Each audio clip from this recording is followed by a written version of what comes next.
Buenos días. Hoy día es viernes 7 de enero, eh, 2022. Hoy día vamos a presentar la segunda parte del capítulo quinto. Es un capítulo corto. Yo les había comentado la sesión anterior que es una descripción, ¿sí?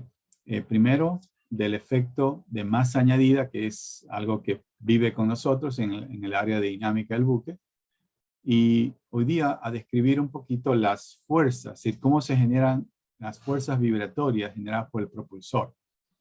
Entonces, va a ver, ya ustedes van a escuchar un término que se llama, uno normalmente lo habla así, ¿no? Dice el blade rate. Blade, pala, rate, razón, la razón de las palas. Entonces, eso es lo que uno utiliza, el término que uno utiliza para hablar de la frecuencia con que estas fuerzas que vamos a escribir hoy día se generan. Entonces, eso es lo que vamos a hacer en la primera parte. Luego, quisiera hacer una evaluación sin puntos. Esto no vale puntos. De la comunicación el nivel de comunicación que tienen ustedes en inglés. ¿Sí? Entonces, vamos a hacer dos partes. Una parte escrita, ¿sí? Les voy a pedir que hagan un escrito y van a ver, insisto, no vale. Entonces, si yo tengo que evaluar eso, por favor, desde ya les voy a pedir, dejen en este momento, piensen que no existe el traductor de Google. Si ustedes hacen eso con el traductor de Google, la evaluación que hagamos nosotros no tiene ningún sentido. ¿Sí? Estamos evaluando a Google, no a ustedes. Si yo quiero evaluarlos a ustedes, ¿no? Y más que ustedes, al sistema. ¿Sí? Eso. Y también necesitamos evaluar la comunicación en inglés, pero oral. Entonces, así mismo vamos a tener al final una actividad corta en forma individual, tratando de determinar en qué nivel están ustedes. Insisto, todo eso no tiene puntos, no tiene valoración. ¿Estamos? Bueno, entonces vamos a hacer eso. Vamos a empezar haciendo una pequeñísima revisión. ¿Me confirman si pueden ver mi proyección PowerPoint con el capítulo quinto? Sí, doctor. Ok, listo.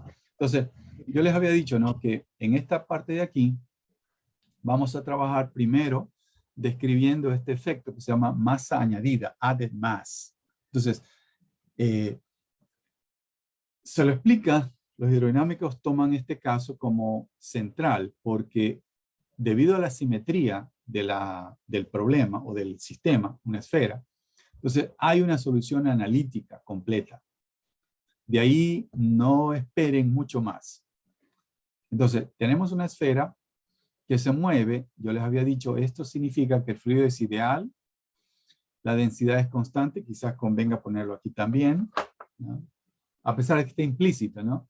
Si hablo de nabla 2φ igual 0, está implícito que la densidad es constante. Y eso es típico, una asunción típica de líquidos. Es decir, los líquidos son prácticamente incompresibles. Está sumergida muy dentro del agua, o sea, la superficie libre está muy lejos, y se mueve con velocidad que depende del tiempo. Entonces, esta es algunas novedades, ¿no? De este tema. No hay, la velocidad no es constante. Entonces, la derivada de este respecto del tiempo no es cero. ¿Ya? Entonces, en estos casos, de nuestro buen amigo Rubén, les ha de haber hablado sobre estas cosas. Entonces, la ecuación que se resuelve para encontrar la dinámica de este problema es la ecuación de Laplace, que resulta o que implica conservación de masa. Es interesante, pero en este problema, que se llama un problema de flujo potencial, si no hay viscosidad, no resolvemos conservación de momento o de cantidad de movimiento, sino que resolvemos phi. A través de phi podemos calcular la velocidad. Y a través de phi, como es un problema potencial, puedo, aplicando la ecuación de Bernoulli, calcular la presión. Entonces, aquí está la solución. Entonces, esta solución implica que el sistema de referencia que está sobre la esfera se mueve con ella. Entonces, como que dice, aquí el sistema de referencia, el origen del sistema de referencia está aquí en el centro de la esfera. Y se mueve a la derecha, a la izquierda con ella. ¿Sí?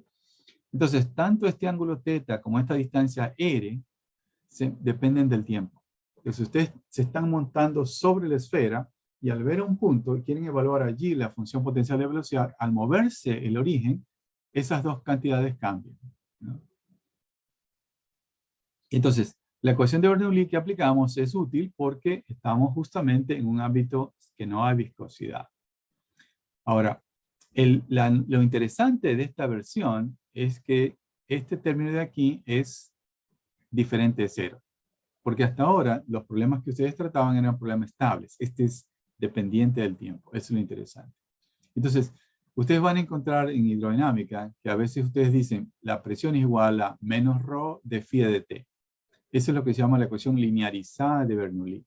Porque este término de acá es término cuadrático. Entonces lo dejamos fuera. O sea, pensamos que la velocidad es pequeña, entonces al cuadrado es despreciable. Y el ρ z, ¿se acuerdan que dijimos que estábamos muy profundamente hundidos? Eso significa que la presión en la esfera es prácticamente ρh, porque la altura es muchísimo más grande que el diámetro de la esfera. Entonces, si yo digo, calculo la presión acá arriba o acá abajo en la esfera, prácticamente no hay diferencia. Entonces, eso significa que integrado este término, me da ahora una fuerza neta 0. Ya está. Entonces tomamos esta expresión, lo ponemos aquí y este es el resultado. Entonces la novedad es este término de aquí. Entonces esta presión, ¿no?, tiene dos pedazos, digamos. Este pedazo de acá es una constante y este término coseno cuadrado de teta. Y en cambio este término de acá es coseno de teta. Hay alguien en la sala de espera, no sé si lo pueden dejar entrar. Entonces, fíjense bien, ¿no? Si yo tengo el coseno cuadrado, la variación es así. ¿Sí? Entonces, empiezo un valor positivo, se reduce hasta que en 90 la presión es 0. Pero luego el coseno está al cuadrado. Entonces, en el lado de acá tengo la misma variación. Empiezo en 0 y llego hasta 1. Entonces, yo veo que en X, este está empujando a la derecha y este está empujando a la izquierda. Entonces, los dos se cancelan. En cambio, el otro término, que dependen de la frecuencia, entonces, perdón, del teta nada más, donde estoy aquí, depende de teta. Entonces, vamos a tener esta variación de aquí. Empezamos en 1, llegamos a 0, y luego vamos de 0 a menos 1. Entonces, esta zona de aquí empuja hacia la izquierda, y esta zona de aquí ala hacia la izquierda. Entonces, si considero los dos lados, tengo una fuerza neta. ¿Sí? Entonces, si yo integro, ¿sí?, yo integro esto de aquí, voy a tener fuerza. Y si hago producto punto con el vector unitario en dirección X, perdón, voy a tener la componente de la fuerza en dirección X, allí. Entonces, aquí tengo N, es el vector normal hacia dentro de la esfera, de tal manera que esta primera parte me da la fuerza diferencial actuando sobre la esfera. Pongo la expresión para la presión aquí, y claro, como yo les había dicho, ¿no?, el único término, este término de acá me produce 0, este término de aquí sí me va a producir una integral neta diferente de 0, que es esta. Entonces, fíjense, no tenemos el término de aceleración, es negativo, y una constante. Entonces, claro, si esta es fuerza y esta es aceleración, esto que está aquí tiene que tener unidades de masa. Entonces, a ese término lo vamos a llamar de ahora en adelante masa añadida, ¿no? Entonces, added mass o entrained water son términos que también utilizamos. Entonces, en este caso, piense bien, y si usted recuerda de su curso de geometría general, el volumen de la esfera es 4/3 pi r cubo.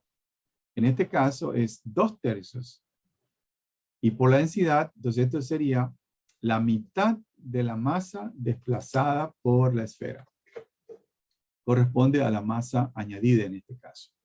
Fíjense que no hay dependencia de la frecuencia. ¿Por qué? Como estamos muy sumergidos, entonces muy lejos de la superficie libre, no se generan olas. Y las olas son un fenómeno brutalmente dependiente de la frecuencia. Pero como no hay ese problema, entonces aquí se produce una constante. Por ejemplo, decíamos, ¿no? Una especie de aplicación. Yo tengo una esfera conectada con un resorte acá. Otra vez, usted dice, ¿por qué no tengo el peso? Porque solo me interesan las cantidades dinámicas, no las cantidades estáticas. ¿Sí? Listo. Entonces, si desplazamos a la derecha, entonces tenemos estas dos fuerzas. Entonces, esta de aquí representa el efecto hidrodinámico que acabamos de expresar. Entonces, aquí hay una presión que depende de la aceleración, que integrada me da una cosa como esta. Y, tal como dijimos en la expresión anterior, se opone a la aceleración. Entonces, si la aceleración es positiva a la derecha, se opone a ella. Reacomodamos y podemos calcular la frecuencia natural. Entonces, lo que yo les comentaba en la clase pasada era que muchas veces ustedes van a encontrar expresiones para evaluar en forma simplificada, en forma rápida, ¿no? Las frecuencias naturales, por ejemplo, de vibración lateral de un sistema propulsor. Y ustedes van a darse cuenta de que la masa está multiplicada por un término que es 1 punto algo. Ese punto algo que está aquí corresponde al efecto de la masa añadida. Entonces, hay ciertos casos en los cuales uno puede tomar una aproximación rápida. Por ejemplo, cuando quieres desarrollar estas fórmulas muy rápidas, prácticas, rapiditas, entonces le pone aquí un número que aproxima en forma promedial el efecto de la masa añadida. ¿Sí? Entonces, este número completo, el 1 punto algo por la masa, a esto de aquí lo conocemos como masa virtual. O sea, la masa seca más la masa añadida se llama masa virtual. O la llamamos como masa virtual. Entonces, en el caso del propulsor de las hélices, entonces sucede algo similar. Entonces, por ejemplo, esto vibra, ¿no? Con una frecuencia angular. Una aceleración angular. Entonces, si pensamos que cada una de estas de aquí es un pedacito de la pala, ¿sí? Entonces, si esto quiere ir para allá con una aceleración tangencial igual a R por la aceleración angular, entonces la fuerza hidrodinámica se opone. Entonces yo podría integrar esas fuerzas considerando un radio de cada una de ellas y encontrar el momento hidrodinámico. No la fuerza hidrodinámica, sino el momento hidrodinámico. Tengo esto, que puede salir de la integral, el número de palas está acá afuera, y a este número que está aquí, lo vamos a llamar la inercia añadida, fíjense bien, torsional. Entonces, en resumen, porque no solamente puede haber vibración torsional, puede haber vibración axial, ¿no? Vertical, lateral, y asimismo en las tres direcciones, pero rotativa. La rotativa torsional, que es la que vamos a mencionar, o lateral. En cada una de ellas habría una masa o inercia añadida. La geometría de estos problemas es bien complicada. Entonces, hay una publicación de los profesores Parsons y Borus de la Universidad de Michigan que, considerando la geometría de hélices de la serie B, nos presentan unos polinomios para estimar estas propiedades. Entonces, por ejemplo, la masa añadida lo presentan de esta forma. Entonces, fíjense, ¿no? Rho, este es el diámetro al cubo. Entonces, este producto ya me da masa. Entonces, lo multiplican por dos coeficientes. Entonces, este coeficiente de aquí lo calculan utilizando lo que se llama línea de sustentación. Entonces, esto es válido para hélices con una razón de área muy baja. Pero cuando tenemos una razón de área desarrollada, finita, o sea, no tan pequeña, entonces hay que hacer una corrección. Entonces, para los dos parámetros, de acuerdo con el tipo de la dirección del movimiento, tenemos estos polinomios para aproximarlos. Entonces, estos dos parámetros aquí son adimensionales. Entonces, esos parámetros dependen de las propiedades geométricas de una hélice de la serie B. Número de palas, diámetro, razón pasos, diámetro y la razón de área. Y pero claro, para el momento en que queremos analizar esto, incluyendo el amortiguamiento, también tenemos que considerar la frecuencia a la cual se produce el fenómeno. ¿Sí? Entonces, eso. Hicimos un último comentario porque cuando vayamos a dinámica del buque, todo el barco va a estar oscilando. Entonces, si yo tengo este pedacito de aquí, entonces yo tengo que pensar que aquí, como hay una aceleración, también va a haber ese efecto hidrodinámico concentrado. Entonces, lo que vamos a tener es que en esta franjita vamos a calcular, esta es minúscula, la masa añadida. Sí, eso lo vamos a hacer en dinámica del buque. Eso va a venir después. Entonces, si esto se acelera hacia arriba, aquí este efecto hidrodinámico distribuido se va a manifestar como este M33 sobre toda la sección. ¿Sí? Pero, como estamos en la superficie libre, entonces este movimiento aquí va a generar olas. Entonces, la frecuencia de este movimiento aquí va a incidir sobre la masa añadida. O sea, allí sí no hay salida. Tenemos que considerar la influencia. En fin, ya habrá tiempo el próximo semestre de explicar ese detalle. No sé si haya alguna consulta, alguna inquietud al respecto, alguna pregunta de... Bien, entonces, ahora, Andreina, ¿le pudo enviar a los estudiantes la...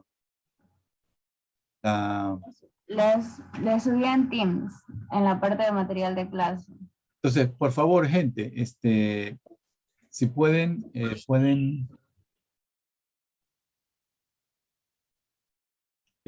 entrar a Teams y descargarse. No sé si alguien pueda confirmarme de que ya pudo descargarse el material. Alguien que me confirme que pudo descargarse el material. Sí, doctor, sí se puede. Sí se puede, listo. Entonces, el material que estoy mostrando aquí a la izquierda, ese es el a que se refiere, ¿no? Entonces, este es el último tema de este capítulo. Entonces, ¿cuál es el lío? El lío es que las hélices propulsoras están ubicados en la parte de popa y ahí sufren la influencia de la estela. Entonces, esa combinación hace que las fuerzas que generan las hélices no sean uniformes, sino alternantes. Entonces, y esa alternabilidad implica excitación para nosotros. Entonces, ¿cómo se generan? ¿Qué frecuencia tienen? Vamos a responder a eso aquí. Entonces, como decimos aquí, el problema es que la hélice propulsora opera en la estela. No hay salida, porque las hélices, alguien diría, bueno, en ese caso colocamos la hélice en proa y ya está. Sí, pero el peligro de que golpee con algo es brutal. Entonces nadie utiliza una hélice en proa. Entonces, ¿qué es lo que va a pasar? Entonces, probablemente es un gráfico como este, ustedes lo han visto en resistencia y propulsión. Entonces, ustedes recordarán, si pueda, ustedes recordarán en... Ah, caramba, no sé.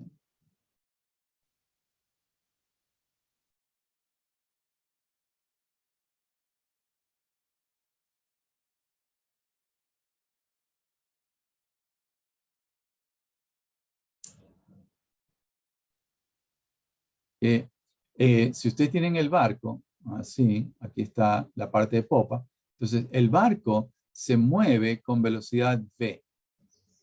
Pero en hidrodinámica lo que ellos hacen es, en lugar de considerar que el barco se mueve, por ejemplo, todo lo que es CFD, ustedes dicen, el barco está fijo y lo que se mueve es el agua hacia atrás.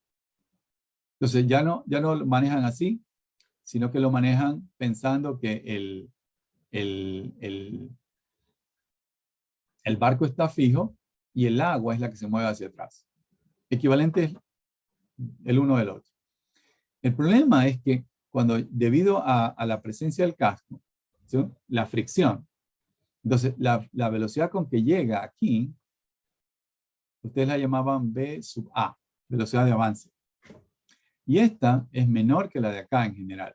Entonces la velocidad de avance, se acuerdan ustedes la ponían como 1 menos W por V. Entonces este es el factor de estela. El problema es que este número que ustedes utilizaban para seccionar el paso en resistencia y propulsión no es constante, sino que ustedes tomaban un valor promedio. Entonces aquí, en este gráfico que tienen aquí, ustedes tienen la variación de este W en diferentes posiciones. Entonces, por ejemplo, en la parte superior, fíjense ustedes, no sé si alcanzan a leer aquí, dice punto 73. Entonces, fíjense, ¿no? Como aquí estamos en esta posición de acá arriba, muy cerca del casco, la influencia del casco es bien alta y entonces este es punto 73. Entonces, eso significa que aquí, en este punto de aquí, la velocidad con que el agua llega a este punto aquí es solamente el 27% de la velocidad del barco. A partir de allí, fíjense bien, conforme se avanzan, este número disminuye. Eso significa que, como que dice, en los puntos que están por aquí, ¿sí? La velocidad se incrementa. Porque la pala se aleja del casco. Una vez que está acá abajo, normalmente delante, aquí abajo, yo tengo la zapata. Y, ay, caramba. Perdón. Allí. Tengo la zapata.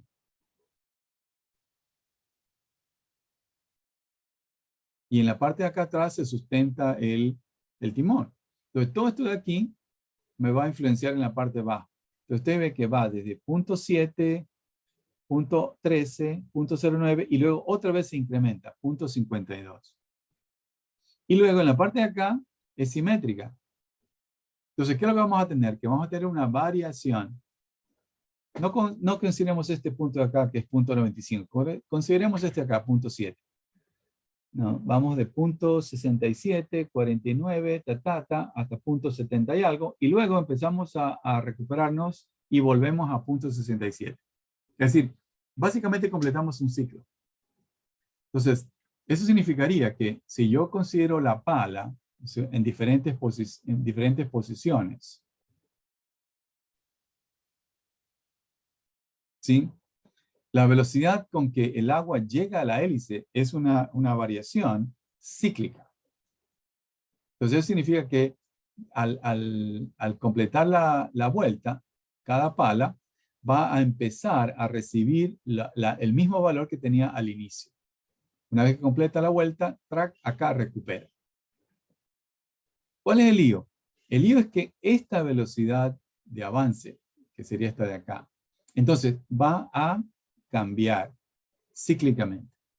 Entonces, eso significaría que la fuerza que genera la hélice propulsora, cada pala de la hélice propulsora no es constante, es variable.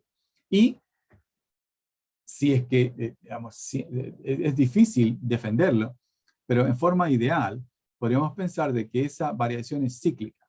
Es decir, en el tiempo no hay diferencia. Entonces, el barco conforme avanza, el oleaje o lo que sea, no cambia sustancialmente este plano de estela.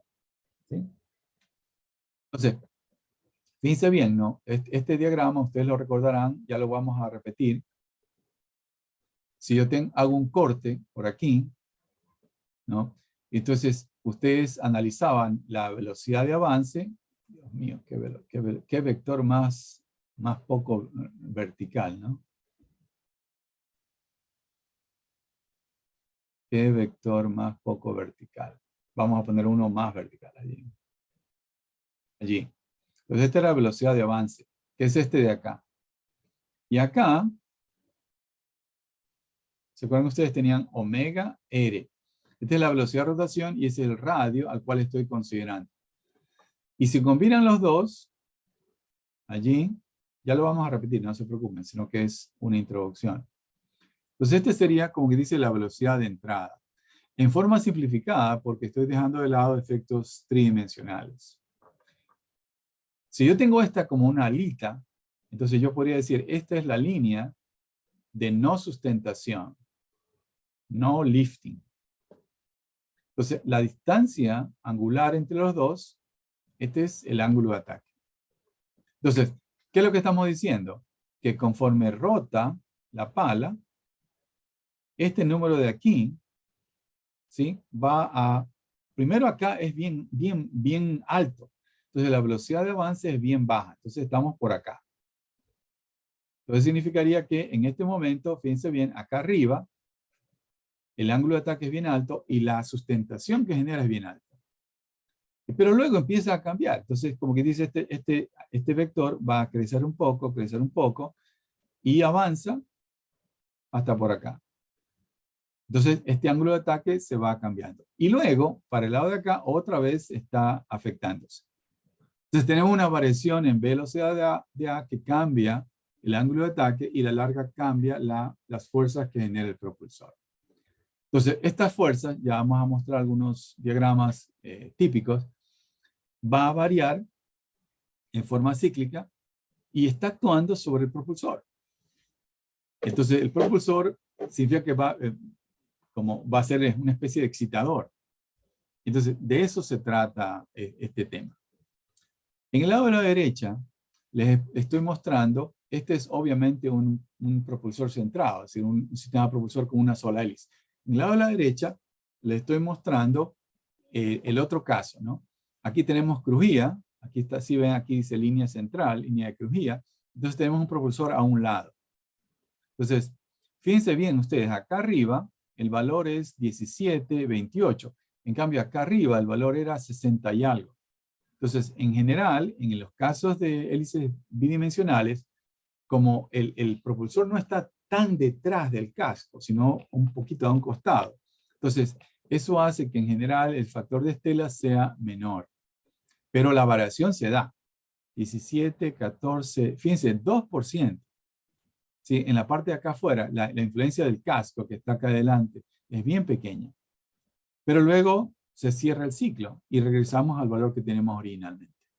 ¿Sí? Entonces, esto es, en resumen, el lío, el origen de toda esta locura.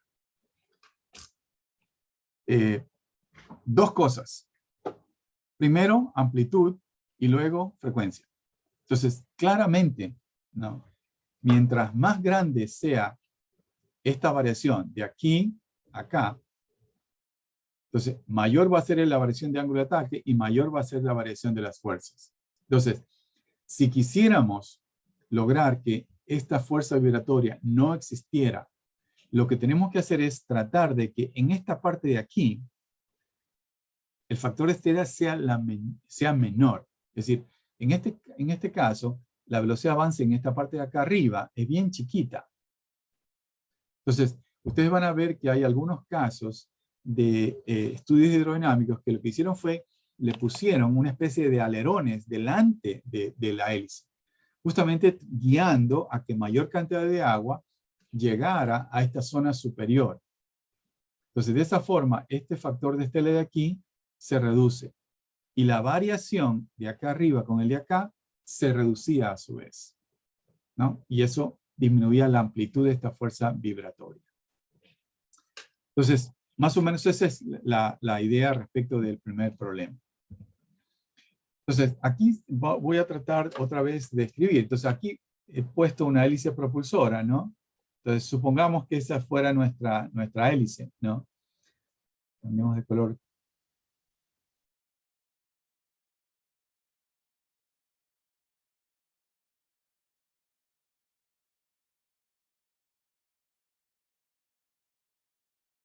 Entonces, como decía, ¿no? En hidrodinámica, muchas veces, en lugar de pensar que el cuerpo se mueve, lo que hacen es poner el cuerpo fijo y hacer que el fluido camine en la otra dirección. Entonces, otra vez, ¿no? Si tenemos una hélice propulsora así, el bote se mueve hacia la derecha. Entonces, en lugar de hacer esto, yo decir, voy a considerar que esto se mueve, el agua se mueve para acá. Entonces, esta sería la velocidad. Igual que esa, pero en sentido opuesto. Entonces, ahora la hélice ya no se mueve hacia la derecha, está fija. El agua es la que entra. Asimismo, fíjense bien, esta pala que está aquí, se va a mover hacia abajo, siguiendo la dirección de rotación. Entonces, otra vez, yo voy a decir que la hélice no se mueva, sino que sea el agua la que se mueva hacia arriba con velocidad omega r. ¿Sí? Entonces, fíjense bien, en este diagrama, tal como está aquí, entonces yo tengo el omega r va a ir hacia arriba, porque estamos pensando que la pala no se mueve, sino que el agua se mueve en dirección opuesta. Y la velocidad con que el agua llega ya no es v, sino velocidad de avance. Entonces, como el bote se mueve a la derecha y lo mantenemos fijo, entonces la velocidad de avance va para atrás. Entonces, esta es velocidad de avance y este es omega R. Entonces, esta velocidad de avance, fíjense bien, vamos a enfatizar de que cambia con la posición angular. Entonces, esta va a ser igual a 1 menos el factor de estela que cambia con la posición angular por la velocidad del buque.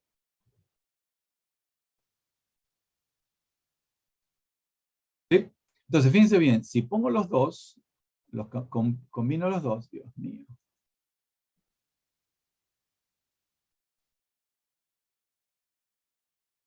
Es difícil escribir aquí.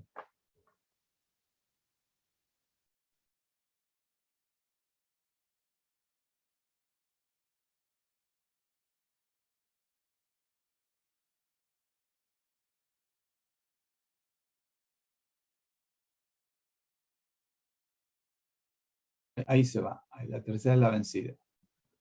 Ah, ahí está. Entonces, esta es la velocidad con que el agua llega a la hélice. Y aquí yo tengo la sección. Entonces, vamos a cambiar de color para enfatizar eso. Entonces, por ejemplo, vamos a ponerle color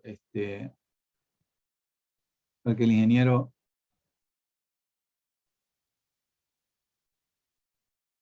Isaac se quede tranquilo. Entonces, esta línea amarilla sería la línea de no sustentación. Es decir, si el agua entrara alineada con esta línea amarilla, no habría sustentación generada por la hélice.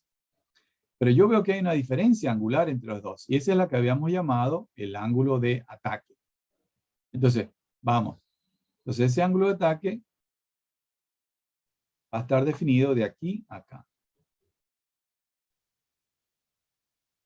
Entonces, no sé si se acuerdan, pero la sustentación la podíamos poner, voy a poner de L, porque esto sería para un arco, me he hecho un corte de aquí, radial, es decir, desde aquí hasta acá. Si vamos para arriba y vamos para abajo, todo cambia. Si la cuerda cambia, el ángulo de paso cambia, etc. Entonces, esto es solamente para esta distancia radial. Esto era igual, ¿se acuerdan ustedes? A 1/2 de ρ por la velocidad al cuadrado y por el coeficiente de sustentación. ¿Sí? Y este coeficiente de sustentación, no sé si ustedes se acuerdan, era proporcional al ángulo de ataque. Este es proporcionalidad y este es alfa que está aquí abajo.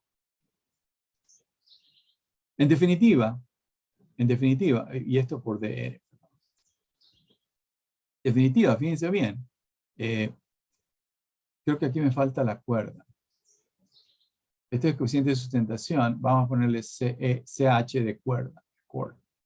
Entonces, en definitiva, si yo cambio la velocidad con que el agua llega a la hélice, cambio el ángulo de ataque incide el coeficiente de sustentación y el coeficiente de sustentación incide finalmente sobre la sustentación. Ahora, esta sustentación se genera aquí, ese sería un dL. Esta es fuerza. Entonces, fíjense bien, si yo cojo esta componente de acá, esta componente axial, esta es la componente de el empuje. ¿Sí se acuerdan eso? Y esta componente que está acá, fíjense bien, si yo veo de frente, ¿sí? Si yo veo de frente, fíjense bien, estaría en la dirección de omega R. Entonces, ese sería, yo voy omega para acá, y este de aquí sería, esta vamos a llamarla fuerza lateral. Entonces, fíjense bien, yo quiero rotar para acá, y esta fuerza lateral va en dirección opuesta. Entonces, esta fuerza de aquí, multiplicada por este radio, me va a dar el torque.